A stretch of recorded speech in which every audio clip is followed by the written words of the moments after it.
আসসালামু আলাইকুম।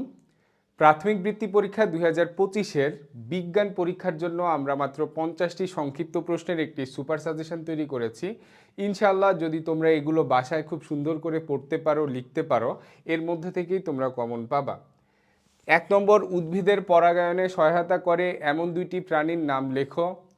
২ নম্বর, পরিবেশ সংরক্ষণের দুইটি উপায় লিখি।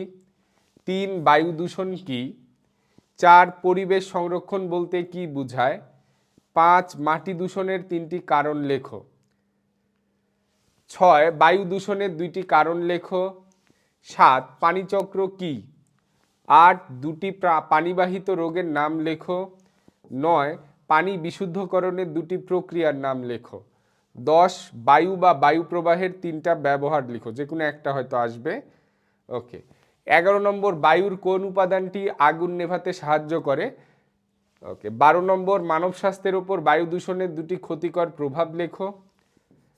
১৩ নম্বর, তাপ সঞ্চালনের ৩টি প্রক্রিয়া কি কি? ১৪ নম্বর, পরমাণু কি? ১৫ নম্বর, শক্তির ৫টি রূপের নাম লেখো।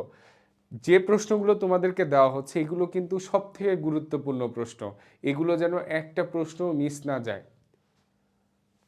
১৬ নম্বর, ভাত রান্না করার সময় তাপ কিভাবে সঞ্চালিত হয়? ১৭ নম্বর, কৃত্রিম রং ব্যবহার করা হয় এমন ৩টি খাবারের নাম লেখো। ১৮ নম্বর, কৃত্রিম রং মিশ্রিত দুটি খাবারের নাম লেখো। ১৯ নম্বর, সুষম খাদ্য গ্রহণের দুটি প্রয়োজনীয়তা লেখো। ২০ নম্বর, কিভাবে সংক্রামক রোগ প্রতিরোধ করা যায় তার ৫টি উপায় লেখো। আচ্ছা, ৫টি না থেকে ৩টি বা ২টি থাকতে পারে, ৫টি একটু বেশি বড় হয়ে যায়। ওকে। ২১ নম্বর, ২টি ছোঁয়াচে রোগের নাম লেখো। ২২ নম্বর, কোন মশার কামড়ে ডেঙ্গু জ্বর হয়? ২৩, ডেঙ্গু প্রতিরোধের দুটি উপায় লেখো। ২৪, দিন এবং রাত কি কারণে হয়? ২৫, পৃথিবীর ২ ধরনের গতি কি কি? আচ্ছা, তোমরা যারা বৃত্তি পরীক্ষা দিতে গিয়ে ক্লাস 6-এ পিছিয়ে পড়েছ, তাদের এই ক্ষতিটা পূরণ করার জন্য আমরা একটা কামব্যাক কোর্সের আয়োজন করেছি গণিত এবং বিজ্ঞানের। ক্লাসটা শুরু হবে ২৬ তারিখ থেকে। আমরা লাইভ ক্লাস নিব এবং কিছু ক্লাস রেকর্ডেডও দিব তোমাদেরকে। আমাদের কোর্স ফি ৫০০ টাকা। আমাদের এই ৫০০ টাকা দিয়ে আমরা তোমাদেরকে বিজ্ঞান এবং গণিতের অর্ধবার্ষিকের সম্পূর্ণ কোর্সটা শেষ করে দিব।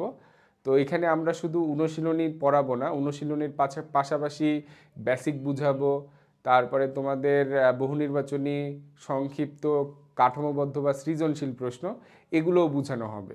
পরীক্ষাতে যেভাবে প্রশ্ন আসবে, যা যা আসবে সেগুলো আমরা ইনশাল্লাহ সব কমপ্লিট করে দিব এবং যার যার স্কুলের সিলেবাস অনুযায়ী আমরা এটা কমপ্লিট করব।